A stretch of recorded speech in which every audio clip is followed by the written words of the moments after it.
Hi, and welcome to Critical Conversations. I'm your host, Karissa Dean, and we are continuing on a three-part series. I think I'm going to wrap it up here in three. I wasn't sure if I was going to get 4 or 5 out of this, but for the sake of your brain space, we have 3 consecutive episodes that are supporting you in the step of personal development. So whether you're brand new to the world of personal development or you have been on your journey forever, what I'm sharing in these 3 different podcast episodes are ways in which you get to be empowered to change behaviors, to change the way that you're currently living and really start creating the life that you want. And I find it interesting that I've decided to make this a 3-part series because it kind of is in alignment with my methodology that I've utilized and trademarked, the ARC approach, which is also a 3-step. So I think it's divinely guided that we're going to wrap this up today on our final episode. So if you haven't yet, because this is a 3-part series and we're stacking information, I want you to head back to the first episode in the series, which is the 5 by 5. The second is going to be the episode that is all about leading into fear and discomfort.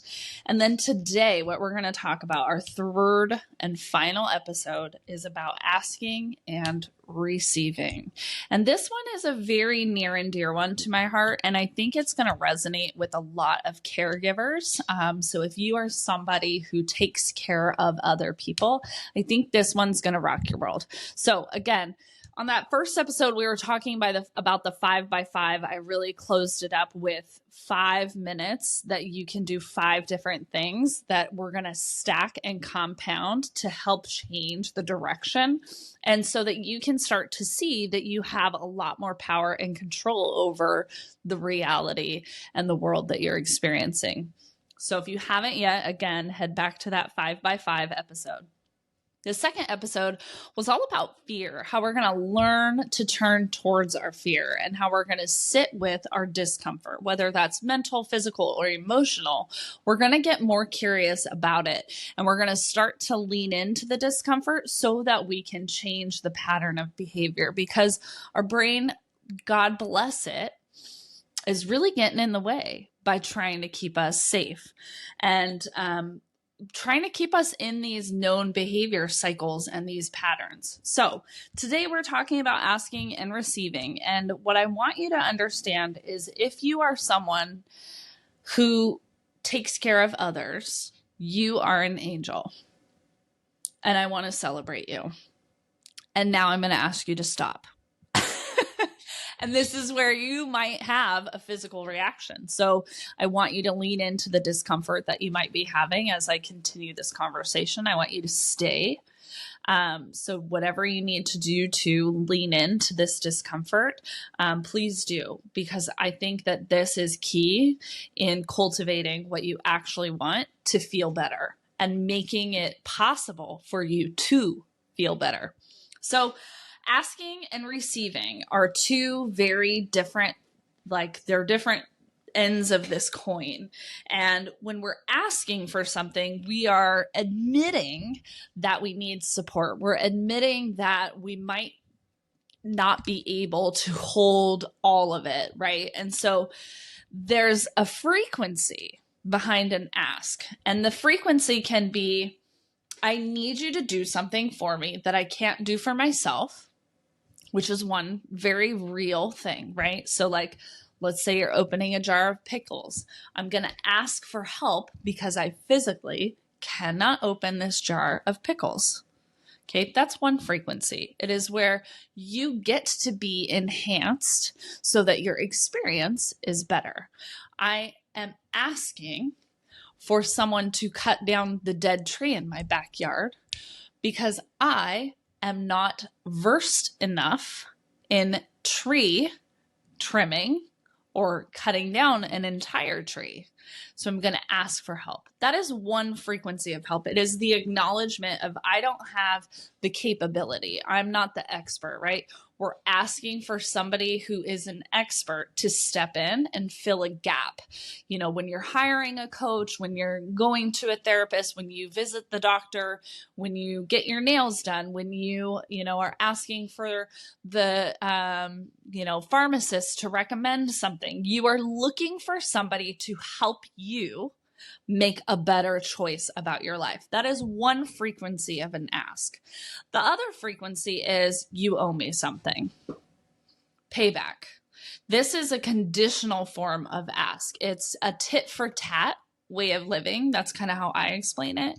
And this is the common reason a lot of people don't feel good, is because they're not asking because there's a desire that is of enhancement or benefit. Like there's a benefit, right? If I am asking for somebody to help me open a jar of pickles because I'm going to eat the pickle, I'm going to feel really happy, I'm craving a pickle, there's like an equal exchange, because probably the person I'm asking is going to be really happy that they could support me. Same thing for when you're hiring a business to support you, a house cleaner to support you. You're asking for somebody to support you. And there's a really positive equal exchange in that ask, because you're also going to be paying them. So by me calling and hiring a tree service, an expert, by me asking the pharmacist, I'm actually supporting them living in their zone of genius. So they are feeling good, whether they're getting, an energetic boost or a financial monetary boost. I'm going to pay them, right, for a transaction. There is a positive charge to that ask.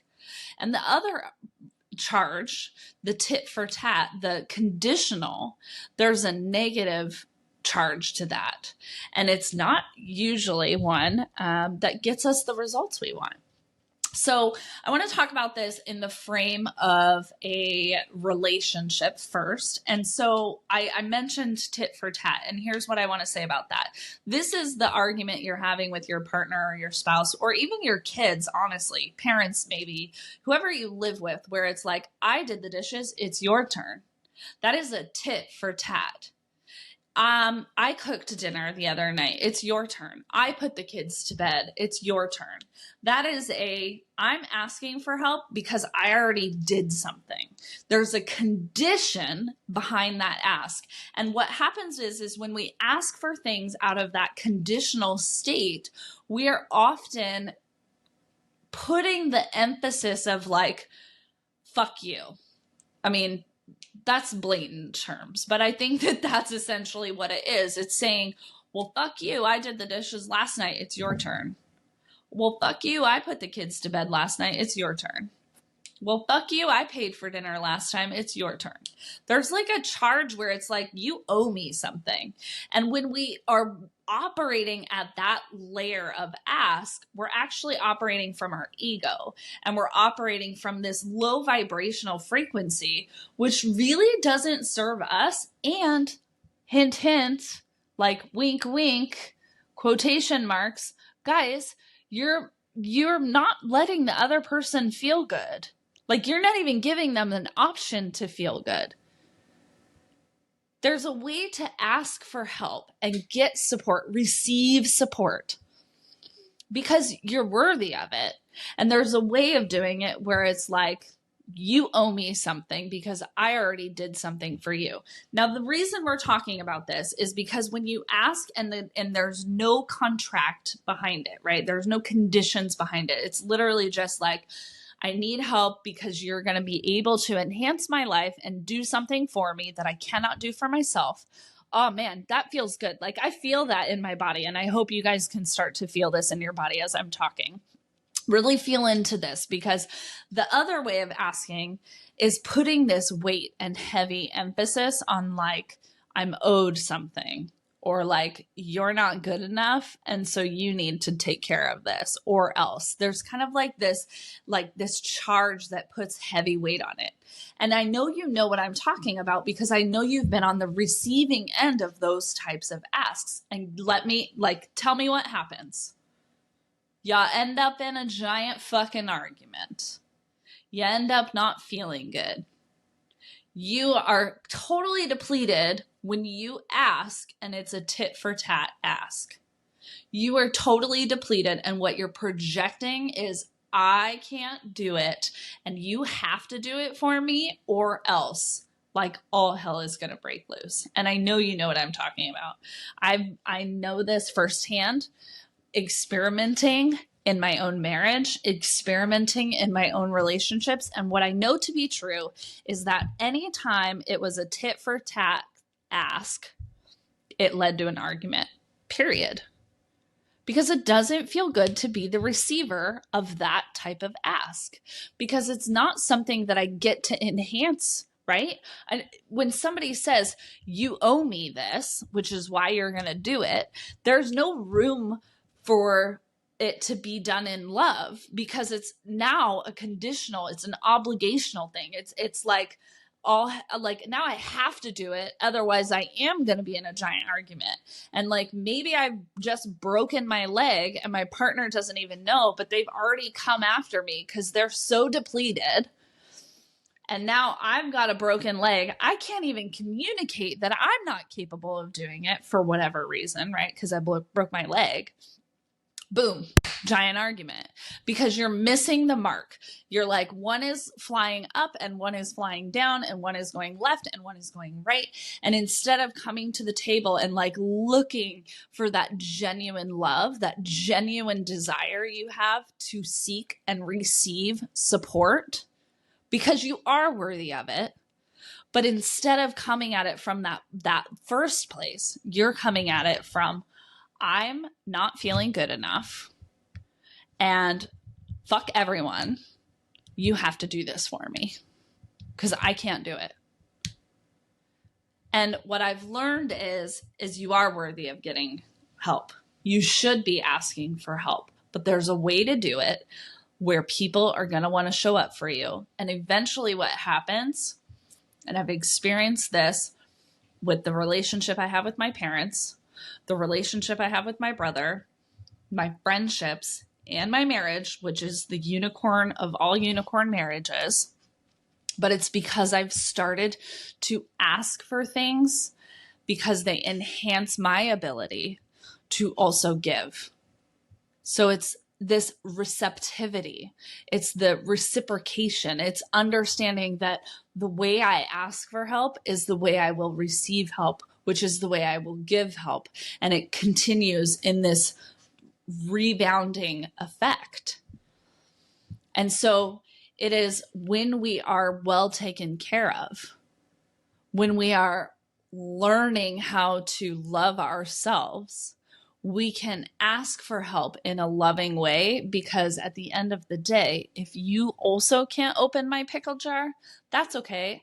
I'm going to break this son of a bitch and eat a damn pickle, right? Like, I'm going to figure it out because you know how to handle yourself. So this goes back to that like fear place. This goes back to the 5-on-5 rule is it's about the ability to know that like, okay, I'm asking for help because it's an enhancement, because it would really help me. But if you can't do it, I can handle myself because I got me. And at the end of the day, I'm so clear and concrete that like the ask is out of love, out of enhancement, because I know you want to support me, right? Like if we just think about our partner, our spouse, and I'm married, you know, I'm going to just use my example of being married to a man. I often ask for help, and he so badly wants to fill that gap because he just loves me. Right. But and when I removed that condition, when I removed that charge of like, you have to do this because I said so, or that's how John and Sally have their, like, John does the dishes every night. Why can't you be like John? It's like I'm putting this condition that Nigel has to be like John, but Nigel isn't John. Nigel's Nigel, which is why I married Nigel. So I'm taking away the condition of him having to be like someone else. And I'm just saying, hey, I'm a little bit worn out. What do you think? Could you help me with this? Right? There's a different charge to it. And part of the ask is being vulnerable enough to let people know where you're at. So Brene Brown talks about this. I know I've talked about this many, many times in other podcast episodes. And I've also talked about it in depthly with my one-on-one clients. Brene Brown talks about this all the time. In a partnership, it's not always 50-50. You know, Eve Rodsky talks about this in her book, Fair Play. It's not 50-50. It is about an agreed upon amount and understanding that that amount gets to fluctuate and change. So there are days where I have 100%. I can do everything. I can get it all done. I can get Ruby up. I can get her off to school. I can pack her lunch. I can make breakfast for everyone. I can make the coffee. I can feed all the animals. Like, I got the house clean. I did all the laundry. Somehow I busted out 5 hours of work and like, I'm still going, right? Like, I have those days where I'm just like, I don't even know where all this energy came from, but I did it. Isn't that cool? And then there are days where I have 5% and it is all I can do to get my own ass up out of bed. And it's in my ability to be vulnerable enough to communicate with Nigel and say, I'm running on empty. Can you pick up the 95% that I don't have? And he, more often than not, because we've started this pattern of communication where we're asking and we're being vulnerable and we're sharing honestly, hey, I'm feeling really sick. I'm not going to be able to cook dinner. Can you do it? No? Okay, you can't? All right, we're Grubhubbing. It's like you come together to create solutions and there's no condition, right? It's like I asked for help because I'm sick. He can't do it, but guess what? There's a third door. There's a third option where we get to be supported by the systems our society has created, which is Grubhub, Postmates, whatever. Maybe our neighbor, maybe my parents. Like, you know, there have been seasons where we're all sick in bed. And it's like, I'm communicating, hey, Mom, we're all sick in bed. Can you bring us stuff? And it's like, yeah, no problem. Because she wants to fill that gap. Because people want to support you. They want to see you succeed. But if I'm just like, hey, Mom, can you bring us a bunch of stuff? She's going to be like, why? I don't understand. So it's like you have to be willing to be vulnerable, to communicate why you need the support. Then you ask for the support. And then there's a reciprocation that continues to happen as you build this connection and as you create the community around you, you start to give and people start to give and it comes back and forth. And so it's like, it's all about where you're at. Are you seeing this? Are you picking this up? Are you hearing what I'm putting down? Because it's coming back to the first thing that I talked about. There are two ways of asking. One has a condition, which is a negative charge, where I'm literally just flying at you with my demands. And the other is where I'm like, hey, you could enhance my life and make it better. And it's going to make me feel really good, which is going to make you feel really good. So the point here is that where you're at on the emotional scale, where you're at on your physical, mental, and emotional well-being, that scale, and your ability to communicate and be vulnerable enough and ask for support in a really nice, productive way where you're being clear, I would probably put an 80% marker that you're going to get the support that you need. And if you don't get the support you need, it's because the other person is at 0% and they don't have it to give. And in that moment, that's where you get to be a more compassionate person and get curious about where they're at on their emotional, mental, and physical well-being, right? Because they might be at home sick and instead of flying off the handle because they said, no, I can't do it. It's like, okay, I just wanted to check, like, are you okay? Like, you know, so it is good to ask for help. It is good to receive help. And this is something that I think we've been so conditioned, especially as women, to never ask. We have to prove ourselves. We have to do it all, be it all. And what I want to tell you is, no, you don't. No, you don't have to do it all. You get to ask for help. And your partner, your parents, your friends, they want to help you fill that gap. But you have to be willing to communicate. You have to be vulnerable enough to explain because people want to understand. Because if we're just running around asking and demanding, people will see us as needy, right? And if we're also then not reciprocating and we're not giving, if we're just taking all the time, that does not feel good. So you have to get honest about how you're showing up before the ask, before you ask for help. How are you? Where are you at? Have you taken care of yourself? Why are you asking for help? Do you feel like it is owed to you? Because you're probably not going to get the answer you want if you're coming at it from that frame of mind. So again, this goes back to perspective. We've talked about perspective in these 3 different podcast episodes. It is about the perspective that you bring to the table. If you are holding the belief and the perspective that people owe you something, you're probably not going to get where you want to be. If you're holding the perspective that everyone hates me or nobody helps me, if you're carrying that belief and you're holding that perspective of nobody wants to help me, have you ever asked for help? How do you know that? What's the evidence behind that? How have you been asking for the help? And I want to give you a very clear, concrete example of this. In my relationship with my parents, I had to get really vulnerable with them, and I had to let them know where I was at. And once they understood where I was at, the same ask. So, right, there's the ask, Karissa not getting what she asked for.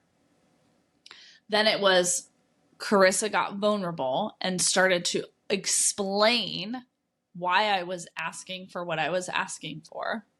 Then the ask came again, and they filled the gap. They said yes. They started showing up. They started helping. They started supporting because they understood at a different level. It was no longer just this perception of, well, Karissa's got it all figured out. She doesn't need our help, to like, actually, I'm kind of drowning over here and I do need the help. And it's about that continuous conversation. It's about continuing to be vulnerable enough to be like, this is where I'm at. I really want you to be the person to help me. And when people understand where you're at, they're able to support you. And so it's about explaining. It's the communication. You know, with my marriage and my husband, it's like there are so many things that we're both doing all the time. And each partner has to feel connected, and they have to feel like they're heard and seen and felt. And if you are missing one of those pieces and you're asking, you're probably not receiving what you want. But there's a way to communicate. So really, when we're talking about asking and receiving, we're talking about communication. What are you communicating? How are you communicating? And that gets to be a really empowered thing. And again, like I want to reiterate, like you don't need to be doing it all. There are people out there who want to support you, and there's ways for you to figure out how to get that support. You know, like Nigel and I are very busy people. We had a house cleaner. That house cleaner died. She was a part of our family. She did so many things for our family, and there was a sudden death. This last year has been a nightmare because I don't have the capacity to do our laundry. And it really bothers Nigel that the laundry stacks up and I can only get to it once a week. And he doesn't have the capacity to deal with it either. And so it's like we had to really communicate, and we had to really identify the priorities and be like, you know what? It's a priority for us to find help. But it was like, we didn't argue about it. We just made it work. You know, we just kept being like, we're going to find the right person. The right person's going to come along, you know, okay, I'm going to start the washer. You're going to do the dryer. It's going to sit on the couch for a fucking week. I know that pisses you off. If you have time to put it away, high five, get it done. But I don't have time. It became kind of a laughable thing instead of this frustration where he's mad at me, I'm mad at him, he feels like I'm not doing it, I feel like he's not doing it, right? So it was talk about it. Get into these details. This is going into the fear. Don't be afraid of arguing. Have a fucking conversation. Sit down at the table, Don't be drinking. Don't be high. You're not microdosing and having this conversation. You're sitting down with your partner and you're going to have conversations about how you want to live. What's the standard of your care that you're living? Eve Rodsky talks about that as well in her book, Fair Play. And it's about coming to an agreement of what makes sense for us both. How can I show up and support our family? How can you show up and support our family? So it's like, Nigel was like, I'm on it. I'm hiring this person. I know what we need. I'm going to do it. And I was like, high five, go, babe. I don't have time for it. And he made it happen. And then we both are getting the support that we need. But we had to ask for it. We had to ask for it. And then we had to figure out how to make it work for both of us. Such a hot topic.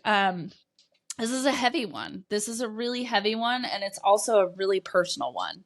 But what I want you to walk away with is that changing your life means changing the conversation. Part of why my podcast is called Critical Conversations is it's because we're no longer avoiding them. We're going to lean in. We're going to get uncomfortable. We're going to talk about it. And through talking about it, through bringing it to the forefront, through drawing our awareness to it, we're going to be able to change it. So this leads me to how I'm going to close up this 3-part series. So you have your 5x5. We're stacking gratitude. You're going to lean into fear. You're going to learn how to get uncomfortable because you know what? It's only for a moment and then it's going to go away. Then you're going to look at how are you asking for support because you fucking need it and you deserve it, dude. You do. So stop fucking around. Just change the way that you're asking for help so that people can give it to you. There are people whose lives, they wake up and they want to support you. But you got to put the invitation out there and you have to do it in a way that makes them feel good so you can feel good, right? So again, everything comes back to your awareness of it. So this is coming into my methodology. The way that I work with my clients is very unique. And it starts with the awareness, which is the A in my ARC approach, the ARC approach. The A stands for awareness. If we have no idea how we're asking for help, then we probably aren't aware of when it works and when it doesn't, or why it works and why it doesn't in some situations. So you need to deepen your awareness. Whatever you're doing in life, if you're not aware of it, you're already ass backwards. The R stands for the reflection. Again, this goes into if I'm asking for help and I'm not getting it, let me look at that. Let me reflect on it. Was I asking out of ego? Was I making it contractual? Or did I really put my heart on my sleeve and say, listen, I'm really drowning over here. Can somebody help me? Okay. The one cautionary thing I will say about that, when you're asking for help, you first have to help yourself. And we can talk more about that. So if you have questions, if you're getting held up on this, if you're feeling like, woe's me, nothing's working out for me, nobody does actually want to help me, there's something behind that. We got to turn towards it and get a little bit more curious about it. So that's something I definitely love to do with my clients because there's a piece of the ask to receive where you kind of have to help yourself. You kind of have to have some gaps filled before you can start getting the support you really need to get where you want to be. Okay, so the reflection. So awareness, reflection.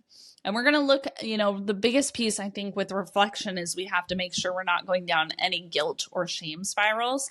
I talk about this in a previous episode where I explain a little bit more about the ARC approach. So you can definitely pop back up and find that. And then the C stands for creation. And the creation is understanding that with our awareness and our ability to reflect, we get to create the life that we want.